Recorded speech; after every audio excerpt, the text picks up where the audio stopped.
If your bike has a hydraulic clutch, you're supposed to change the fluid periodically to keep it in good working order.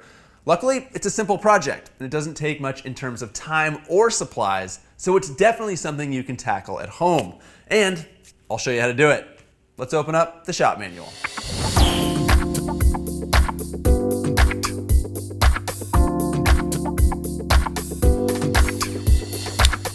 This episode of the Shop Manual is brought to you by Kershaw, my go-to unboxing knife and a tool I carry with me everywhere. Get 25% off your order at kershawknives.com with code 1TSM25. Cable clutches are really common in motorcycling. They are cheap and simple and work well enough, although you do have to adjust the cable slack as the clutch wears, and the engagement point can wander when the engine gets hot. An alternative option is a hydraulic clutch, which is self-adjusting and generally offers a very light and consistent lever pull. The drawback to a hydro clutch is that the fluid ages and breaks down over time, so it needs to be replaced occasionally, ranging from as often as every 20 hours for a competition dirt bike to every 2 years for most street bikes. If you've bled brakes before, the clutch follows the same process, and most street bikes even use brake fluid in the clutch reservoir. However, some bikes like KTM's and Husqvarna's use mineral oil in the system. So you want to make sure you check your owner's manual and the text on the reservoir cap to make sure you're using the right juice. Now, bike-specific mineral oil can be rather pricey. So I've heard of people substituting automatic transmission fluid, fork oil, or even mineral oil USP, which is commonly used as a laxative. Gross. I have also heard of people having clutch issues after using ATF, suspension fluid, or mineral oil from a pharmacy. So I would suggest shooting the lock off your wallet and using the right stuff. In terms of supplies for this procedure, you will need the correct clutch fluid, as discussed. You'll need a length of hose that fits over the nipple on the slave cylinder down at the engine. You need a wrench for the nipple.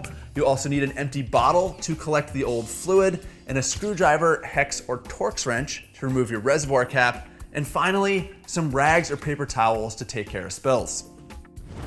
To get started, take the dust cap off the bleeder nipple and install your wrench and hose, and then run the hose into your waste bottle.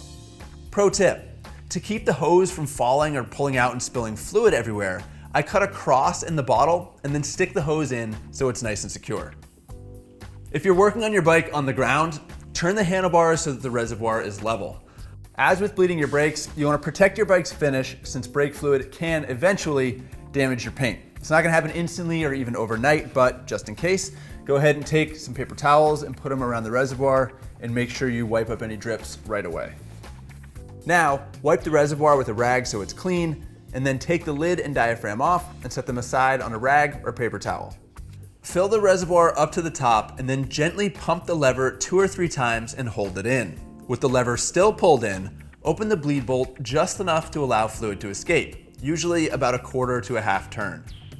You should see a few inches of fluid and maybe some air bubbles move through the hose. Now gently close the bolt and then release the lever.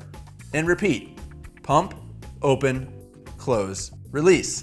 This is exactly like bleeding the brakes, but the clutch reservoir can sometimes be pretty small, especially on off-road bikes, so you need to keep an extra close eye on it to make sure that the fluid level doesn't drop so low that you suck air into the system.